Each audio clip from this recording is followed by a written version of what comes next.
परंतु निर्गुण उपासना त्या ठिकाणी ही करणं साधकांना क्लेशदायक आहे. पण सर्वात भगवत प्राप्तीची सुगम साधना जी आहे, भगवत प्राप्तीचा जो उपाय आहे ते म्हणजे नामस्मरण. ज्याला 9 भक्तीमध्ये स्मरण भक्ती ज्याला म्हटलेलं आहे, श्रवणम कीर्तनम विष्णो स्मरणम. म्हणून भगवंत सांगतात, हे अर्जुन अनन्य चैतः सततम यो मा स्मरती नित्यशः. अनन्यतेने जो माझं सतत स्मरण करतो त्याला मी सहज सुलभ आहे. बघा, 2 गोष्टी आपल्याला नेहमी ऐकायला मिळतात. ज्या वेळेला महात्म्याचं वर्णन भगवंत करतात त्यावेळेला भगवंत सांगतात, सह महात्मा सुदुर्लभ वासुदेव सर्वमिती स महात्मा सुदुर्लभ बहुनाम जन्मनामन्ते ज्ञानवान मा प्रपदन्ते. वासुदेव सर्वमिती सह महात्मा सुदुर्लभ. आपल्याला जीवनामध्ये काही अशक्य गोष्टी शक्य होतील. नाथ महाराज सांगतात, एखाद्या वेळेला चंद्रामृत सुद्धा आपल्याला मिळेल, आस्ताला जाणारा सूर्य सुद्धा धरता येईल. एखाद्या वेळेला समुद्र तरून जाणं फार अवघड गोष्ट, एखाद्या वेळेला ती आपल्याला तरून जाता येईल.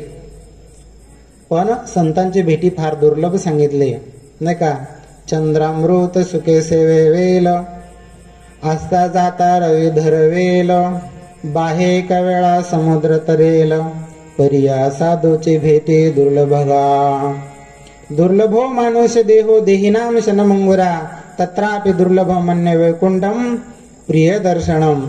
सांगितलं भगवंतांनी की संताची भेट होणं कशी दुर्लभ आहे नाही का.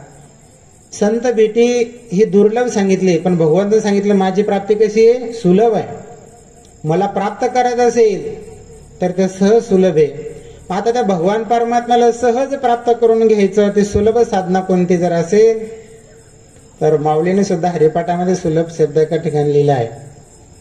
ज्ञानदेव म्हणे नाम हे सुलभ सर्वत्र दुर्लभ विरळ जाणे.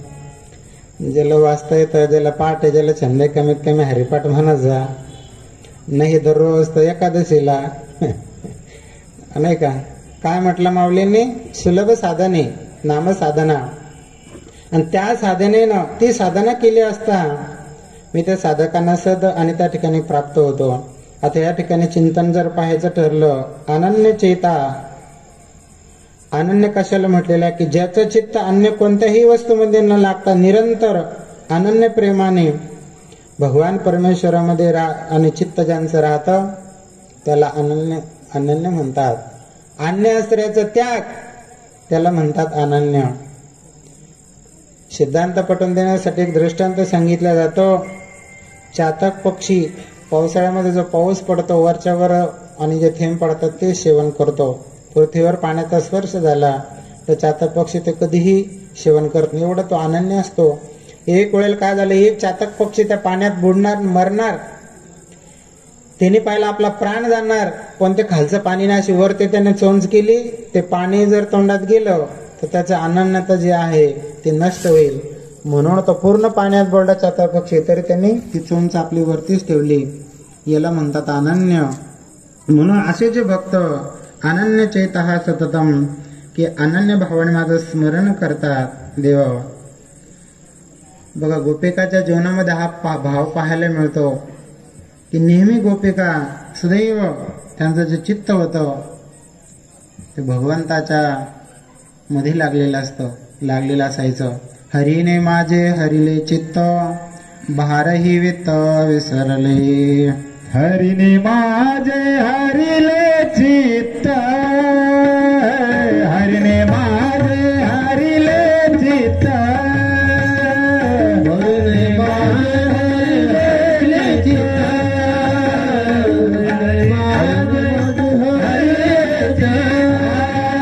भारवित विसरलो, भारवित विसरलो.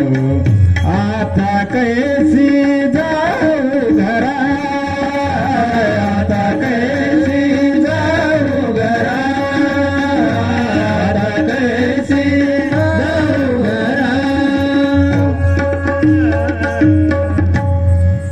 थोर मोठे मंडळी म्हणू लागले राधा महाराणीला, म्हणाले हे राधा, एवढं सर्व भोग ऐश्वर सोडून कुता त्या कृष्ण भक्तीमध्ये एवढे तल्लीन झाली. म्हणाले एवढं असताना राधेने उत्तर दिले त्या मंडळींना, याती कुळ माझे गेले हरपोनी श्रीरंगा वाचून आणून श्रीरंगा वाचून आणून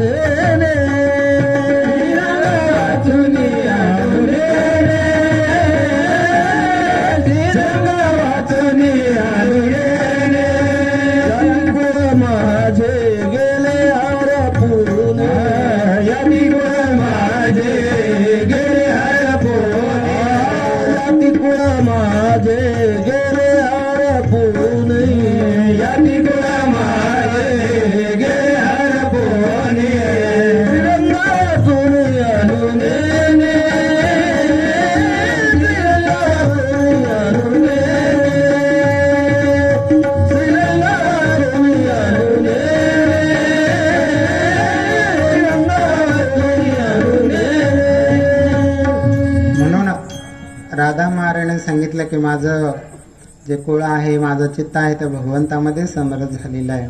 किती व शिकवाल मज वेळोवेळा मी ते गोपाळा रातली. म्हणाले अष्टभोगाकडे माझं मन नाही लागत, अष्टभोग भोगणे माते नाही चाड, भक्ती प्रेम गोड ल्याई लागे माये. की त्या साधकांना अन्य कोणत्याही वस्तूमध्ये त्यांचं चित्त लागत नाही. अनन्य प्रेमाने भगवंताचं ते सतत स्मरण करत राहतात. संत श्रेष्ठ मीराबाईचा आपण दृष्टांत जर त्या ठिकाणी बघितला, किती मोठं ऐश्वर होतं, किती मोठे अशा प्रकारचे त्या ठिकाणी सुबत्ता होती, सर्व अशा प्रकारचं अनुकूल वातावरण होतं, तरी सुद्धा मीराबाईचं चित्त त्या धन ऐश्वर्यामध्ये नव्हतं लागत.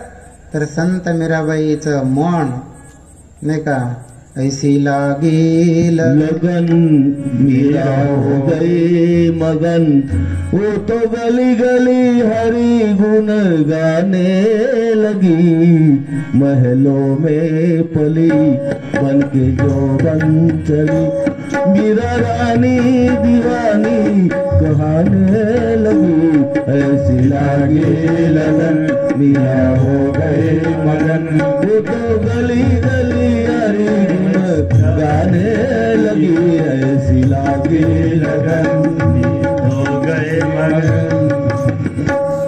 राष्ट्रसंत सद्गुरू जनार्दन स्वामी गुरुमाऊलींच्या चरित्रामध्ये आपण बघितलं, 100 एकर शेती होती, 12 गावचे पोलीस पाटील त्या काळामध्ये होते, तरी सुद्धा बाबांचे मन त्या वस्तूमध्ये, त्या ऐश्वर्यामध्ये न रमता निरंतर परमप्रेमाने अनन्यतेने ते भगवंताचं स्मरण करायचे. बाबाजींनी सोडलं घर दार सगळं ऐश्वर त्यागलं आणि निरंतर त्या भगवान परमात्म्याची साधना व्हावी, स्मरण साधना, स्मरण भक्ती, म्हणून ती करण्यासाठी दहेगावचा त्याग केला.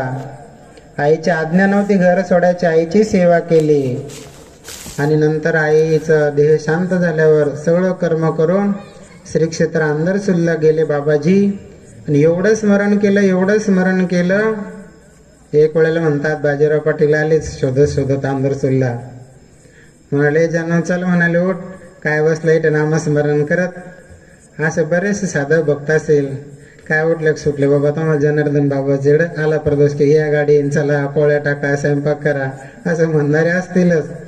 पण ज्यांना या भक्तीची गोडी लागली, त्या भक्तीचा अशा प्रकारचा छंद लागला, तो नाही मागे जात म्हणून तो याच ठिकाणी रमणार. कोणी काही म्हणो, जो आला तो रमला भजनात रमला, जो आला तो रमला भजनात रमला, नाथपणे रमला असा भावाचा दरबार, असा स्वामीचा दरबार, असा भावाचा दरबार. बाजीराव पाटील त्यांनी म्हटल्यानंतर बाबाजींनी सांगितलं मला दर्शन घेऊ द्या नागेश्वर भगवंताचं. तर बाबाजी मर्यादा पाळणार, ठीक म्हणाले मी येतो. जे भगवान नागेश्वराच्या पिंडीवर डोकं ठेवलं, सांगितलं नागेश्वरा माझी नाही इच्छा बाबा परत जाण्याची. म्हणून असं दर्शन घेऊ लागले. तर बाजीराव पाटलाला किती वेळ झाला का वशक घेतो आहे की नाही. काही काहीला पूजा पाठात मन रमतं ना, तर काही काहीला म्हणजे असं काहीतरी म्हणले चला आम्हाला घेऊन, म्हणून आले घेऊन, दिले सोडून बसले तिकडे मोबाईल पाहत. एवढा पवित्र श्रावण मास आहे, प्रदक्षिणा करा, सुंदर प्रकारचा हापशे आहे, काही पैसे लागत नाही पाण्याला. 1 लोटा जल घ्या, 1 लोटा जल समस्या का हल, नाही का वाहा पण नाही. तिकडेच मोबाईल म्हणजे कोणी गेलं तरी त्यांना ध्यान नव्हतं. पूजा होती, लुटा चला थांबून झालं का उरकलं का. असे काही काळशी असतात, आळशी मंदमती केवी तरी. बाजीराव पाटलांना एवढा काय वेळ लागला देवा हो. प्रत्यक्ष म्हणतात की भगवान नागेश्वराच्या रूपाने असे मोठे फणी धरले बाबाजीवरून. ते बाजीराव पाटलांनी पाहिलं, जेच घाबरले, म्हणलेच नाही घरी चला. बाजीराव पाटील गेलेत, परत म्हणलेच नाही की घरी चला म्हणून जणू बाबांना, नाही का. म्हणून बाबाजींनी एवढी अनन्य साधना केली श्री क्षेत्र आंध्रसुल या ठिकाणी. देवा अनेक जीवनामध्ये सुख दुःख येतात, तर त्यावेळेला खरी आपली भक्तीची पराकाष्ठा असते. म्हणजे काबरा सेठच्या जीवनामध्ये पाहिलं तर बरेचसे काही सुख दुःखाचे प्रसंग आले, तर काही लोक म्हणू लागले तुम्ही एवढं बाबाज करता, एवढा खर्च केला, एवढा तन दिलं मन दिलं, एवढे दुःख तुमच्या टाकाकडे काढून टाकामाळे काढून. नाही, दृढ राहिले भक्तीमध्ये देवा. शेवटच्या क्षणापर्यंत महिला म्हणतात अनन्य, अन्याचा आश्रयाचा त्याग, एकाचा आश्रय त्याला अनन्यता असे म्हणतात. भगवान शिव परमात्म्याची प्राप्ती व्हावी म्हणून पार्वती मातेला वेदशिरा नावाच्या ऋषीने सांगितलं. हरतेलेखामध्ये कथा आहे. वेदशिरा नावाच्या ऋषीने सांगितलं की तुम्ही आता साधना करा. आता साधना घरी आपण करावी, त्यालाही फल आहे, जरूर करावी प्रत्येकाने. पण जर कधी अशा थोड्याशा अंतरावर येऊन शिवालयामध्ये जप केला, पूजा केली तर जास्त फळ असतं.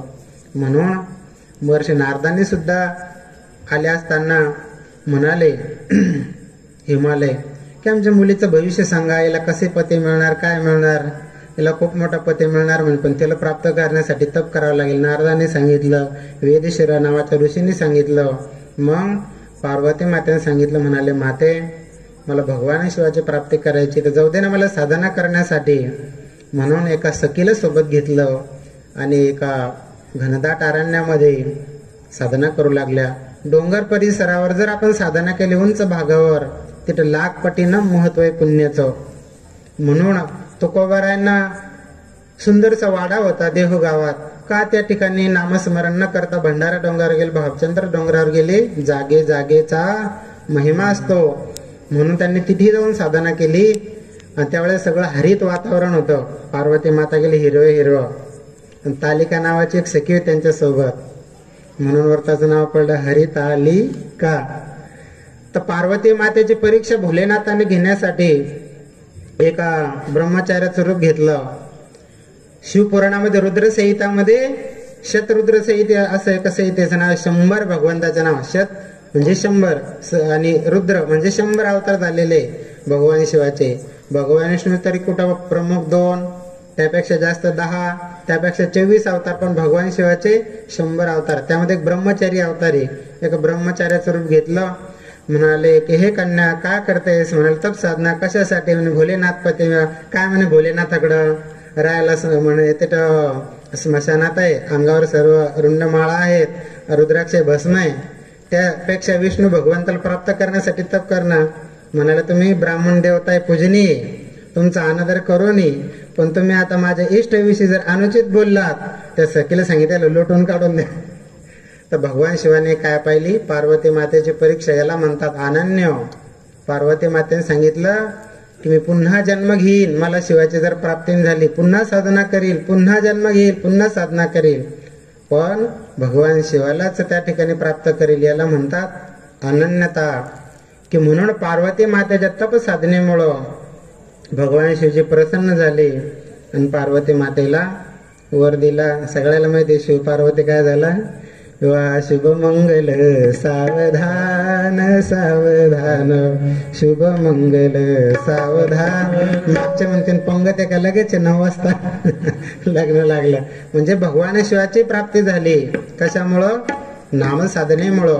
मग भगवंत म्हणतात की अनन्य चेता सततम योमा स्मरती नित्यशः. जो माझ्या नित्याने स्मरण करतो त्याला मी सहज प्राप्त होणार आहे, सहज सुलभ. जसं पार्वती मातेला प्राप्ती झाली भगवान शिवाची. राष्ट्रसंत सद्गुरु जनार्दन स्वामी गुरु माऊलींना स्मरण, भगवंताच्या स्मरण भक्तीमुळं नागेश्वराच्या पिंडीतून भगवंताची प्राप्ती झाली.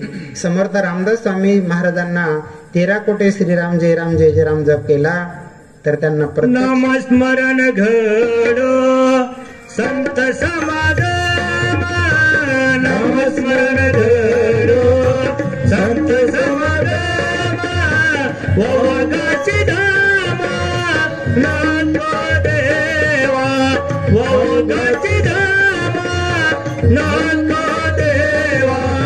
देवा माझे मन लागो तुझे चरणी, देवा माझे मन लागो तुझे चरणी, देवा माझे मन लागो तुझे चरणी. म्हणून या सर्व संतांना भगवान परमात्मा सहज प्राप्त झाले. पण कशामुळं? सातत्यानं साधना केली. अनन्य चेतः सततम योमा स्मरती नित्यशः. 2 शब्द आलेले, सततम आणि नित्यशः. सतत साधना केली म्हणजे त्या सातत्यामध्ये कुठं खंडने पडून दिला त्याला म्हणतात सातत्य.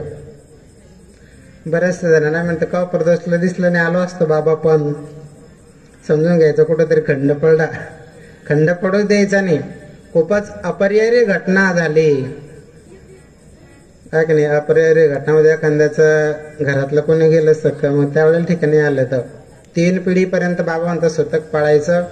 3ऱ्याच्या पुढे असेल मनुस्मृतीमध्ये प्रमाण आहे त्या अशा प्रकारचं, आणि दोष त्या ठिकाणी लागत नाही त्याच्यात 4थ्या पिढीच्या पुढे असेल तर. म्हणून नित्यानं आपले जे साधना आहे, उपासना आहे, स्मरण आहे, मग थोडासा का नेम होईना आपला सतत तो करायचा. सतत या पदाचा अशा प्रकारचा एका क्षणाचा व्यवधान न येऊ देता सतत स्मरण करत राहावं, याला सतत म्हणतात. तर असं नाही की प्रदोष झाला की सुट्टी. आपल्याला सवय लागावी म्हणून वार्षिक सप्ताह असतो, वार्षिक अनुष्ठान असतं. म्हणजे अनुष्ठानाची सुरुवात झाली, प्रारंभ, समाप्ती झाली, समाप्तीच्या मुहूर्तावर, सुरुवातीच्या मुहूर्तावर सुरुवात झाली. म्हणजे त्याच्यानं आपला परत काही संबंध नाही असं याला नाही सतत म्हणत, की सतत आपल्याला ती सवय. आव हेता जाता वदन वदिता ग्रास गिळिता घरी दारी शय्येवरी. नाथरायाच्या भाषेमध्ये हरी बोला, गाता, खाता, उठता, बसता, भांडता, कांडता, किंवा संत जनाबाई म्हणतात दळिता कांडिता कांडिता तुझ गाई अनंता, तुझ गाई अनंता, गाई अनंता,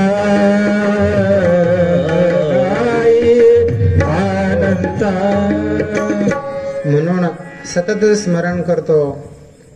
आपण वृंदावनामध्ये गोकुळामधल्या गोपींचं जीवन जर पाहिलं, जिव्हे पिबी स्वामृतमेत देव गोविंद दामोदर माधवे ते. सदैव त्या गोपी आपलं काम करताना, धंदा करताना ध्यानामध्ये कृष्ण, मनामध्ये कृष्ण, मुखामध्ये सदैव त्या भगवंताचं नाव.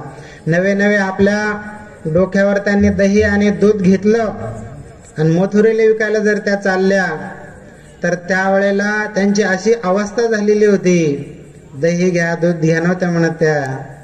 गोविंद घ्या कोणी दामोदर घ्या गे, गोविंद घ्या कोणी दामोदर घ्या गे, गोविंद घ्या कोणी दामोदर घ्या गे, गोविंद घ्या कोणी दामोदर घ्या गे.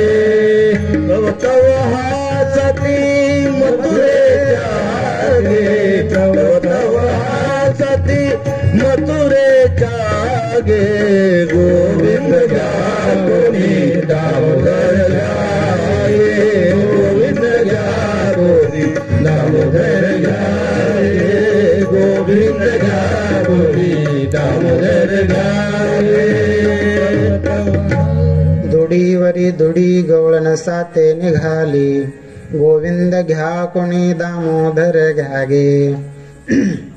आता तुमच्या दुरुडीत माल आहे, जा प्रभातच्या बाजारामध्ये मेथीची भाजी बटाटे, आणि तुम्ही म्हण लागल्या गोविंद घ्या दामोदर घ्या.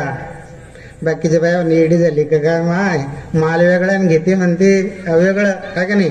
आता दुरुडीत काय मेथी आहे बटाटे, आणि काय म्हणू लागले गवळण माल काय दही आहे दूध आहे म्हणून काय लागल्या गोविंद घ्या कोणी दामोदर घ्या गे. बाकीच्या गवळ्याने हसू लागले ना त्यांना, तव तव हसती मथुरेच्या गे. मग अशी साधना करणाऱ्या भक्तांना कोणी असेल नाव ठेवेल, काय उठल्या स्वतःच भाडं देऊ लागल्या, चालल्या आश्रमामध्ये जय जनार्दन म्हणत गोशाळा काय झाडतात, हसू द्या त्यांना, त्यांना याचं महात्म्य माहिती नाही. त्या काळामध्ये गवळणीला सुद्धा हसत होत्या काही स्त्रिया.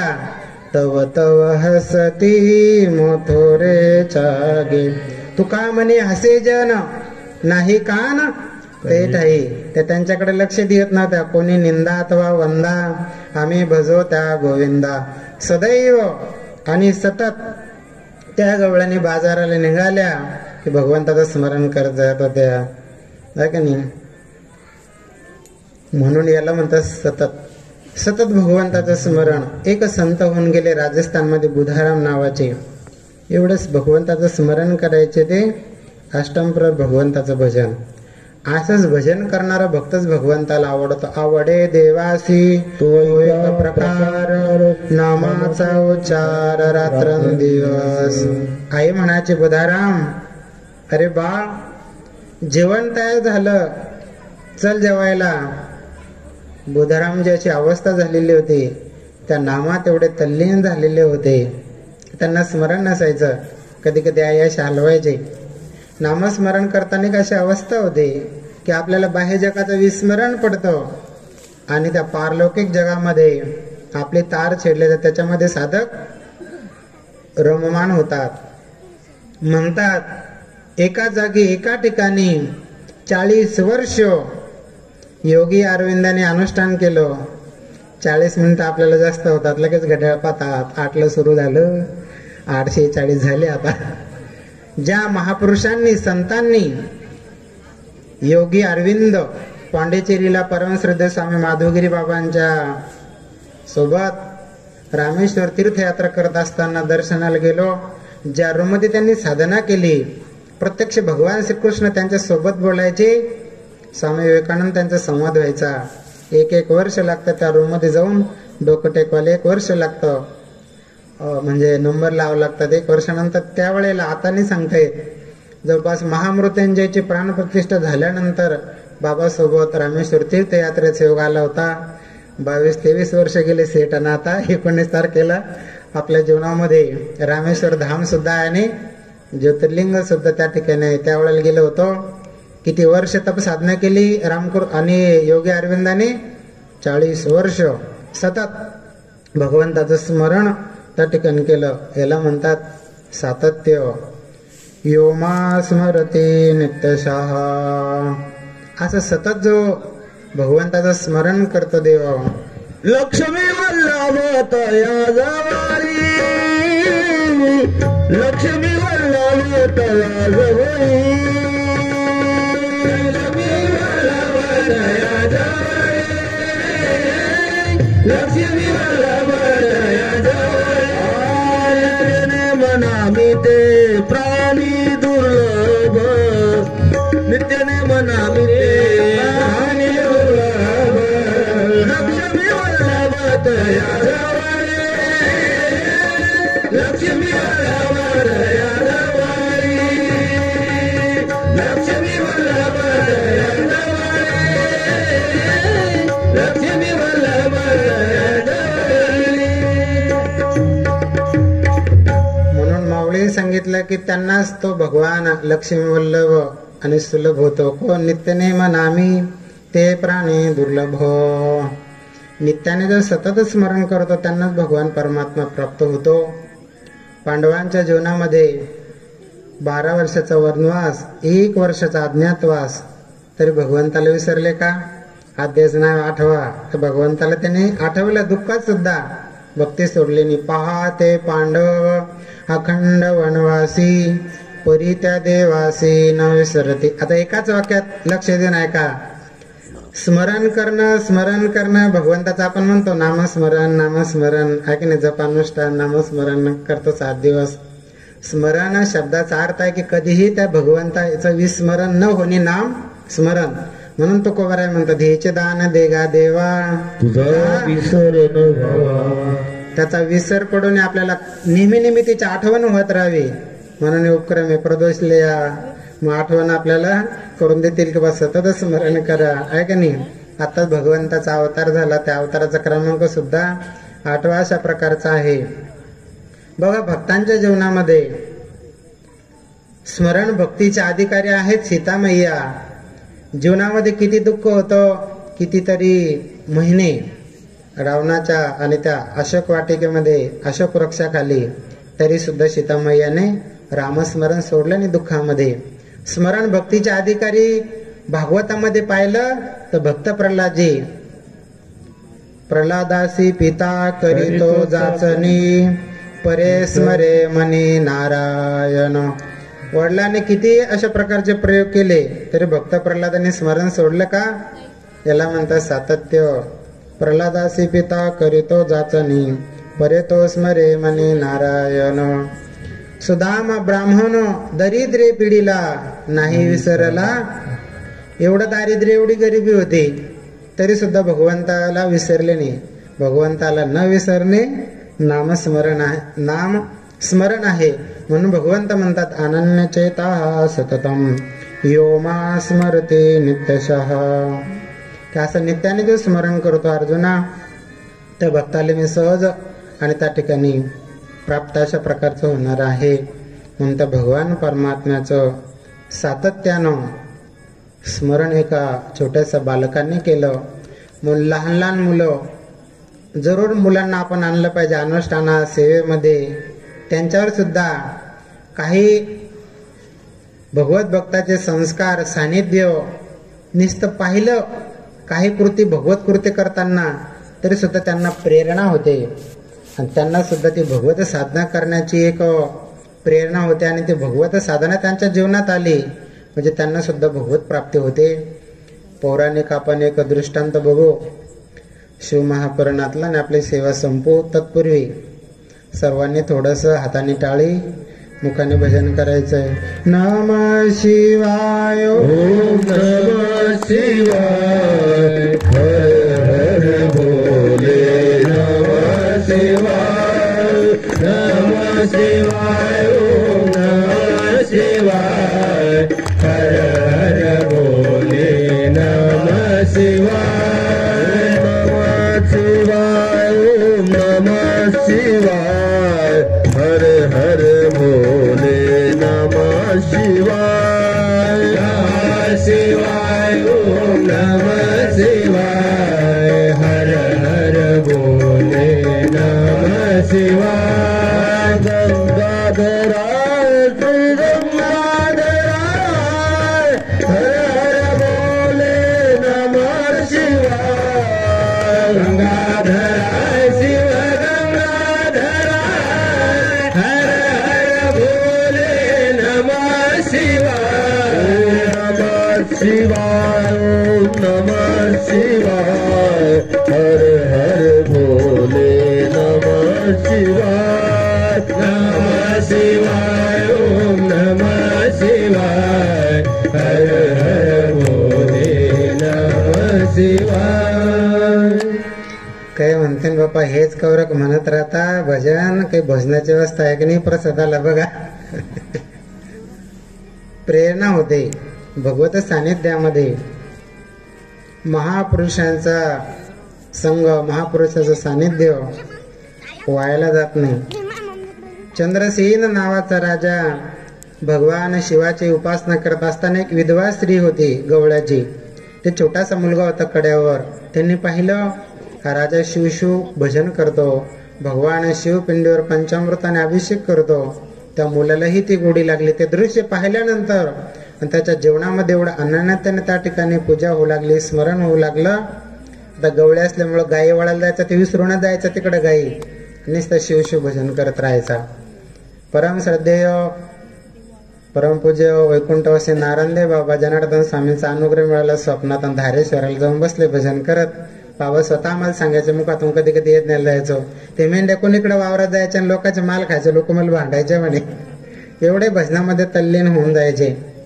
म्हणून देवा त्या गोप बालकांनी एवढं स्मरण केलं, एवढं स्मरण केलं की त्या गोप बालकाच्या त्या स्मरणामुळे, स्मरण भक्तीमुळं प्रत्यक्ष शिव भगवान परमात्मा प्रगट होऊन दर्शन दिलं. साधी गरिबीची परिस्थिती होती, पण भगवान भोलेनाथाची साधना केल्यामुळं ते संपूर्ण घराचं परिवर्तन, मोठं दिव्य महल तयार झाला, दिव्य मंदिर तयार झालं. भगवान भोलेनाथ प्रगट झाल्यामुळे दिव्य प्रकाश पडला. राजा म्हणू लागला, चंद्रसेन राजा, काही आपल्या त्या ठिकाणी मंत्र्यांना वगैरे, एवढा प्रकाश कशाचा म्हणाले. गोप बालक त्याने शिव आराधना केली, शिव उपासना केली, त्याच्या भक्तीमुळे भोलेनाथ प्रसन्न झाले. आणि भोलेनाथाचं दिव्यत्व, तेज, स्पंदन, ऊर्जा आहे, त्याचा हा प्रकाश आहे. म्हणतात की ज्योतिर्लिंग ज्या ठिकाणी आहे तिथून 2 ते 3 किलोमीटर त्या ऊर्जा असतात.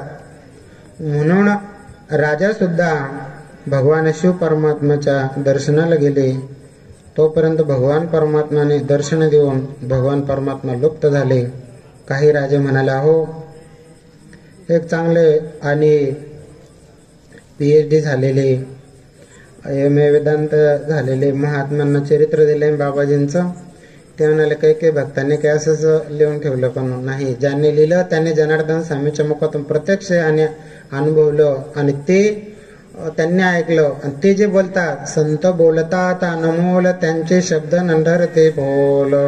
ज्यांच्या जीवनात सत्य आहे त्यांनाच संत म्हणतात, तेव्हा सत्य कशाला सांगतील. म्हणून देवा काही राजे म्हणू लागले, गोप बालकाला भगवान शिवाने दर्शन दिलं, आम्ही सत्याने मानणार, हे खोटं आहे सगळं. यांना दर्शन दिलं हे जर खरं असेल तर आम्हाला काहीतरी चमत्कार झाला पाहिजे. तेवढ्यात त्याच ठिकाणी हनुमानजी प्रकट झाले. हनुमानजीने प्रकट होऊन दर्शन दिलं. शिवलीलामृतच पारायण करत आणि त्याच्यामध्ये आलेली कथा आहे. शिव महापुराणात एक संहिता आहे, तिचं नाव कोटीरुद्र संहिता. त्याच्यामध्ये ज्योतिर्लिंगाचं वर्णन, कोटीरुद्र संहिता सुद्धा एक कथा आहे, स्कंद पुराणात आहे. त्यावेळेला हनुमानजी म्हणू लागले, हे राजांनो, 3ऱ्या मजल्यामध्ये चांगला प्रकाश पाडा, या गोप बालकांचं खोटं मानू नका, यांना प्रत्यक्ष भगवान शिवाने दर्शन दिलेले. मग हनुमानजीने त्या गोप बालकांना षडाक्षरी मंत्र दिला, भगवान शिवाचं ध्यान कसं करावं ते शिकवलं. आता त्या गोप बालकाची एक इच्छा होती, भगवान शिवजी प्रकट झाले त्यावेळेचा प्रसंग आहे की भगवान शिवजीच माझ्या पोटी आले. भगवान शिवाने सांगितलं, माझा कोणी बाप, माझे कोणी आई, मी पोटी जन्माला येऊ शकत नाही, पण एक आशीर्वाद दिला, जा तुझ्या वंशामध्ये माझं इष्ट जन्माला येईल. म्हणून त्या बालकाचं नाव ठेवलं श्रीकर. आणि त्या श्रीकराच्या गवळ्याच्या कुळामध्येच नंदराजाच्या घरी भगवान श्रीकृष्ण परमात्मा जन्माला आले. हा शिव भगवंताने दिलेला आशीर्वाद आहे. आता त्या गोप बालकांना भगवान शिवाची प्राप्ती झाली सहज. योमा स्मरती नित्यशा, कशामुळं? स्मरण केल्यामुळं. म्हणून आपण स्मरण केलं पाहिजे. शिव शिव आपला जो गुरुमंत्र आहे त्याच्या प्रत्येकाने किमान 5 माळा, 11 माळा, 21 माळा. हे बाबा बसलेले समोर बोरगाव फदाटचे, ते मला आता गुडघ्यान बसता येत नाही, त्रास होतो. सुना म्हणतात, आता तुम्हाला काही घसरले पडले लागले तर परत आम्हाला उपद्या, घरीच राहा. हे बाबा जवळपास आता आमचे गुरुजी होते उकरडे साहेब, 11,500 म्हणजे 11,500 दररोज घरी जप करतात. देवा टाळ्या वाजून स्वागत करा. एवढा जप आपण एवढं नाही तर कमीत कमी उठताना, बसताना, काम करताना, निघताना, खुरपताना बाबाचं भजन, बाबाचं स्मरण. कमीत कमी 1 माळ तर जपायला काही कोणाला जास्त वेळ लागत नाही. 1 माळेला हळूहळू जप केला 3 मिनिटं लागतात. थोडी सवय वाढली स्पीड तर 2 मिनिटात 1 माळ होते. मग 5 मिळेल का 5 माळेल 10 मिनिटं लागतात. असे बडबड जर करत बसले तर बाप्पा हो किती वेळ जातो समजत नाही. मग अशी आपल्याला हळूहळू जपाची सवय लागली मग जप साधना वाढेल.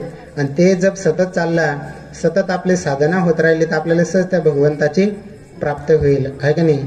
म्हणून माऊलीने म्हटलं कमीत कमी आपल्याला तेवढं नाही तर हे 8 प्रहरा माझारी मोटके निमिष भरी दे तू जाय. 12 अध्यायामध्ये सांगितलं 8 प्रहर 3-3 तासाचा प्रहर होतो. याच्यातलं कमीत कमी थोडा जरी आपण वेळ देत चाललो, साधना करत राहिलो, तर आपल्याला त्या भगवंताची प्राप्ती होईल. तर भगवान परमात्मा सहज सुलभ आहे. पण त्यासाठी सांगितलं यो मा स्मरती नित्यशः.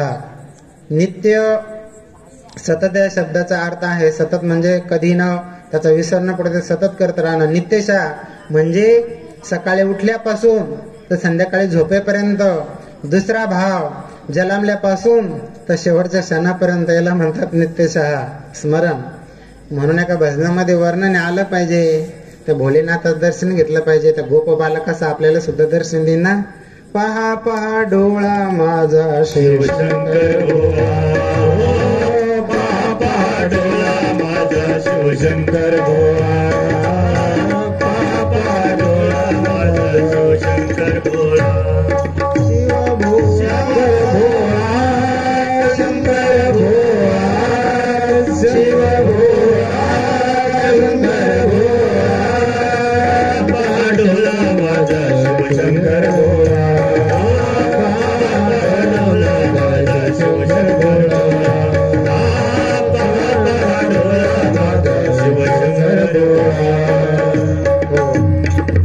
त्यांचे देणे अवघ्या सम, नाही कोणासी विषम. पहा पहा डोळा माझा शिवशंकर भोळा.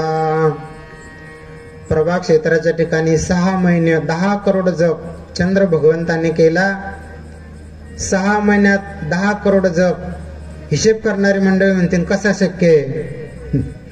जसं महामृत्युंजय अनुष्ठान किती पवित्रतेमध्ये असतं, किती स्वच्छतेमध्ये असतं, किती त्या ठिकाणी निरामय वातावरण, पवित्र वातावरण बाबा करतात. आमचे सद्गुरू साहेबांनी दिलीप महाराजांनी बरेच वर्ष सेवा केली, त्यांना माहिती आहे. महामृत्युंजयाचं अनुष्ठान करण्याची प्रेरणा दिली बृहस्पतीने प्रभा क्षेत्राला. किती करोड जप? 10 करोड.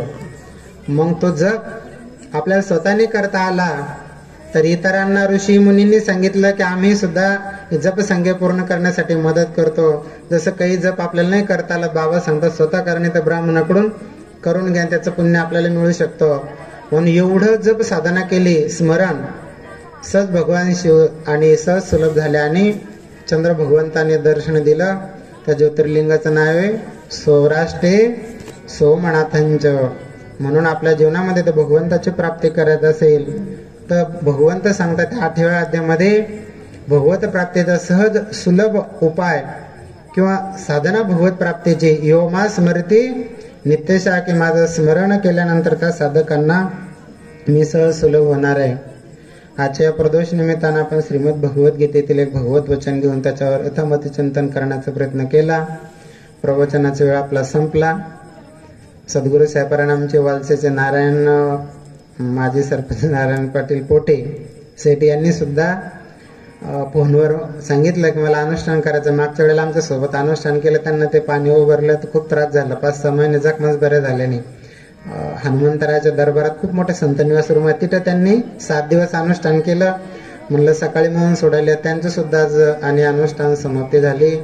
त्यानंतर आपल्या या अन्नदानासाठी आपण जी कल्पना दिली होती, मुखाने घेतलेले नाम आणि हाताने केलेले दान कधी वायाला जात नाही. बऱ्याचशा सेवेधारी त्यामध्ये आमच्या चव्हाणझरीच्या महिला आहे. मागच्या उन्हाळ्यात 30,000 रुपये जमा केले सगळ्यांनी. 11,000चे म्हणे 21 लागू आम्ही अनुष्ठान एक प्रदोषचे पंगत घेतो, बाकी अनुष्ठानाचे पंगत घेतले. अशा महिला स्वतः खर्च करून सेवेला सुद्धा येतात आणि एवढं दान सुद्धा करतात. तुमचं सर्वांचं आश्रमाच्या वतीनं करा तेवढं कौतुक थोडं देवा. म्हणून मागच्या वेळेला आपण संकल्पना मांडली होती की दररोज अन्नदान होतच आपल्या आश्रमामध्ये, भाजी पोळी भात. पण त्यामध्ये आपले ज्येष्ठ बंधू काबरासेठ यांनी संकल्पना आम्हाला सांगितली होती की बाबा आपल्या आश्रमामध्ये दररोज जसं सेगावला शिर्डीला एक गोड पदार्थ असतो तसं आपल्या आश्रमामध्ये झालं पाहिजे.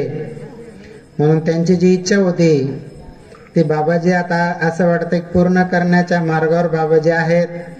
280 सभासद झाले. किती? आपल्याला 365 पाहिजे. आता राहिले फक्त 85 जण. 1,000 रुपये ज्यांनी दिले त्यांच्या परिवारातर्फे त्यांच्यातर्फे गोड पदार्थ दिवसभर अन्नदान राहील 12:15 वाजेपासून 3:30 वाजेपर्यंत. म्हणून ज्यांना ज्यांना या योजनेमध्ये या उपक्रमामध्ये सहभागी व्हायचं माझं देवाव, तर 85 भक्त, आता 85 जणांनी नाव दिले, निश्चितच विश्वास हे पूर्ण नाव होतील, त्याच्यापेक्षा जास्त होतील, पण 365च्या नंतर ज्यांचे नाव येईल ते वेटिंगवर राहतील. 2026 ची प्रतीक्षा करा, आणि जे आधी येतील त्यांचा 2025 मध्ये नंबर लागेल. म्हणून ज्यांना ज्यांना नाव द्यायचे त्यांनी नाव द्या. पैसे जे आहेत आपल्याला 2025 मध्ये बाबांच्या आज्ञेनुसार जे बाबा आज्ञा करतील त्यावेळेला मुहूर्त सांगतील त्यावेळेला अन्नदान सुरू करायचे. पण म्हणतात ना, वेळ जर निघून गेली तर किती वाट बघावं लागेल, 1 वर्ष.